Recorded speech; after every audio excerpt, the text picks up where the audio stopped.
Ke informasi lain, Saudara, setelah naik ke tahap penyidikan, Komisi Pemberantasan Korupsi membenarkan mantan pejabat Ditjen Pajak Kementerian Keuangan Rafael Alun Trisambodo, yang juga adalah ayah dari Mario Dendi, ditetapkan sebagai tersangka kasus dugaan gratifikasi.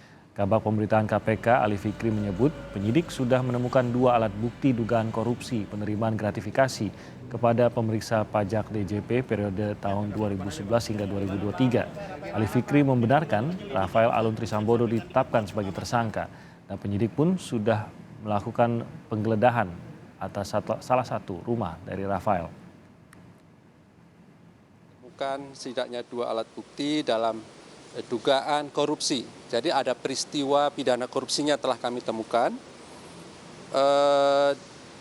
terkait dengan dugaan korupsi penerimaan sesuatu oleh pemeriksa pajak ya, pada Direktorat Jenderal Pajak Kementerian Keuangan tahun 2011 sampai dengan 2023. Dugaan korupsi penerimaan sesuatu oleh pemeriksa pajak ya, pada Direktorat Jenderal Pajak Kementerian Keuangan tahun 2011 sampai dengan 2023 gitu ya.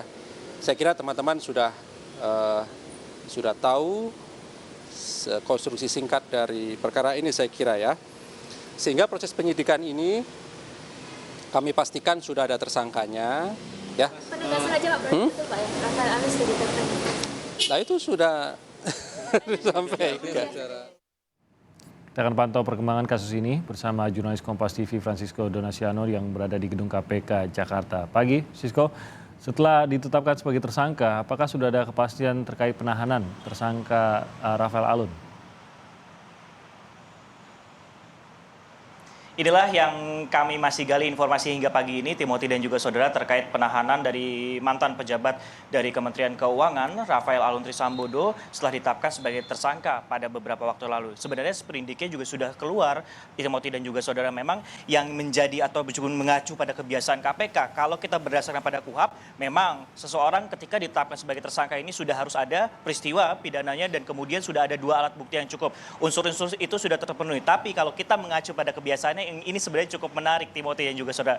Biasanya pihak KPK atau lembaga Komisi Anti Rasuah ini akan menggelar konferensi pers terhadap awak media dan menampilkan tersangka terkait masalah dugaan korupsi dan juga nantinya disertai dengan pemaparan juga barang bukti yang dalam suatu bentuk konferensi pers dan nantinya juga akan dilakukan penahanan. Namun yang ini cukup berbeda sehingga memang masih kami nantikan juga keterangan pers secara resminya oleh pihak KPK, oleh para pimpinan KPK terkait proses penahanan dan juga konstruksi perkaranya secara lengkap. Karena kalau kemarin ataupun secara singkatnya juga sudah dijelaskan oleh kepala bagian pemberitaan KPK Ali Fikri adalah konstruksi singkatnya adalah penerimaan sesuatu oleh pemeriksa pajak pada Ditjen Pajak di Kemenku pada periode 2011-2023. Dan ini memang kami masih nantikan juga berapa total kerugian negara yang dihasilkan dari dugaan korupsi ini dan juga nantinya proses penahanan. Karena biasanya nantinya konstruksi perkara secara lengkapnya akan dihasilkan seperti itu dan siapa-siapa saja orang ataupun juga penerima dari dugaan korupsi ini juga akan disampaikan. Sehingga memang masih panjang waktu dan juga masih kami nantikan proses penahanan tersebut, Timothy dan juga saudara. Namun yang bisa kami lihat memang dari Rafael Alun Trisambodo ini sudah diperiksa setidaknya 2 kali kalau dari pantauan kami. Pertama pada awal Maret 2023 dan pada pertengahan kemarin bersama dengan istrinya. Dan untuk nantinya proses ataupun juga selanjutnya juga memang dari pihak KPK ini menjelaskan tidak menutup kemungkinan ada pihak-pihak lain yang akan diperiksa sebagai saksi untuk tersangka Rafael Alun Trisambodo. Timothy. Tapi belum ada yang terjadwal sejauh ini ya, Sisko ya?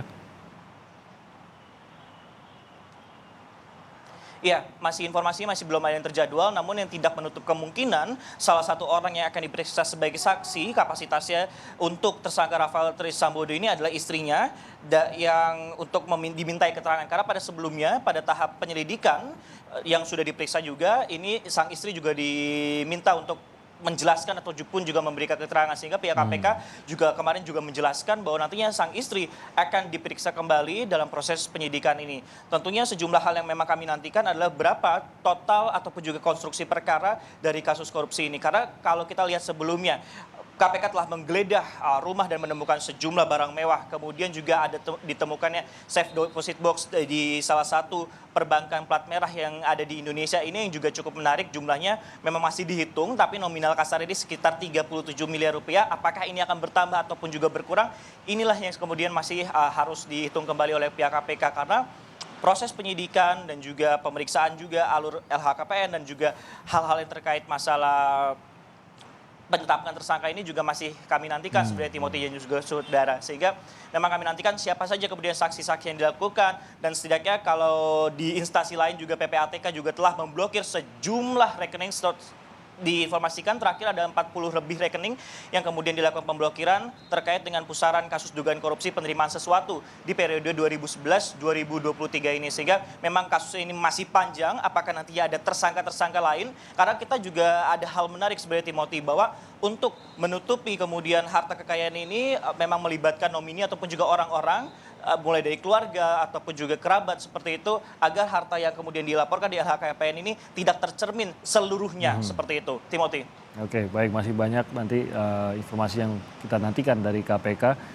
Kita nantikan dari Anda juga, Francisco Donesiono melaporkan dari gedung KPK di Jakarta.